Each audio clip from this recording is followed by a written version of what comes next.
Naghahanap ka ba ng magandang klase na lime wash na madaling gamitin? So ito nire-recommend ko sa inyo mga ka-Paintech itong Stain Paint Lime Wash mga ka-Paintech. So ipaliliwanag ko rin sa inyo kung paano gamitin, napakasimple lang. So gumawa lang kayo ng inyong sukatan. So ang kailangan natin dito is yung tubig, pagkatapos, yung lalagyan na pagtitimplahan. So ayan, meron na akong ginawang lalagyan para susukatin ko na lang. Pagkatapos, ayun inilagay ko.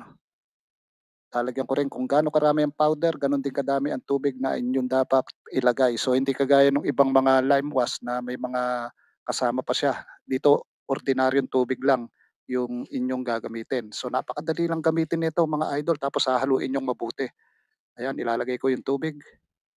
So i-mix nating mabuti mga ka-Paintech, ayan.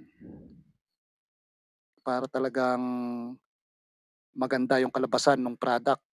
At pagkatapos bago kayo mag-apply, make sure na naka-primer na yung inyong lalagyan. Mas maganda kung flat latex, 'wag yung mga semi-gloss mga ka-Paintech. Tapos pagka ia-apply nyo ito, paekis lang, kayo na bahala kung anong design ang gusto nyong gawin. Ayan, paekis-ekis lang, ayan, yung aking first coating mga ka-Paintech. So napakadali lang, kahit ikaw na nanay, kayang-kaya mong gawin yung ganitong design. So ayan lang siya, oh. After kong mai-first coat, patuyuin muna natin tapos saka ko papatungan ng second coat. So, gano'n pa din yung aking, stroke, same procedure pa rin mga ka-Paintech.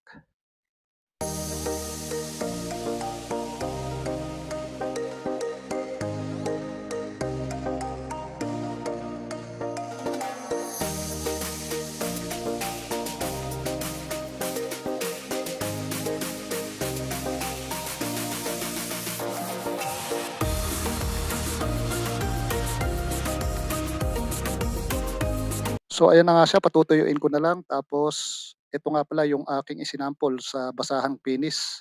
Ayan, gumawa din ako. Basahan naman yung ginamit ko diyan para siyang wallpaper. So, pagka natuyo, ita-top coat niyo siyempre para maging matibay yung inyong lime wash. So, paano umorder? Nandiyan sa comment section. Pindutin niyo lang mga ka-Paintech. So, yun lang at maraming salamat.